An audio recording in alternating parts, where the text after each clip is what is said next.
மாஸ்டருக்கு முன்னாடி நடந்த கதை தான் இந்த லியோ. எப்படி சொல்ற? இப்போ அந்த லியோ படத்தில் வந்து த்ரிஷா வந்து ஃபோன் பேசிட்டு இருப்பாங்களா, விஜய் வந்து கால் பண்ணுவார், எங்கே இருக்கேன்னு கேட்பாரு.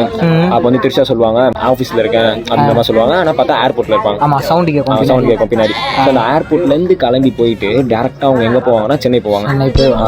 சென்னையில் இறங்கி விஜய் சேதுபதி பார்ப்பாங்க. அங்கதான் சினிமாட்டிக் யூனிவர்ஸ் கனெக்ட் ஆகுது. கேளு, படத்துல காட்டுறாங்களா லியோல?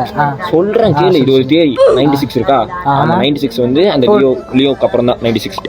ஓகேவா? அங்கே வந்து த்ரிஷாவும் அவங்க அந்த விஜய் சேதுபதியும் வந்து அந்த 96ல நடக்கிற ஸ்டோரி இருக்குல்ல, அந்த ஸ்டோரி அப்படியே கனெக்ட் ஆகும். ஓகே, 2 பேர் லவ் பண்ணுவாங்க. அது வந்து விஜய்க்கு தெரிய வந்து டென்ஷன் ஆகி தான் அப்புறம் தான் ஜேடியா மாறுறாரு. ஜேடி அங்கதான் உருவாகுறாரு, மாஸ்டர். அங்க உருவானதுக்கு அப்புறம் தான் என்னாவும் விஜய் போயிட்டு பவானியை போயிட்டு அடிப்பாரு. ஆமா, ஹேங்கர்ல அப்படியே மாட்டுவாரு. கரெக்ட். ஃபர்ஸ்ட் லியோ, அதுக்கு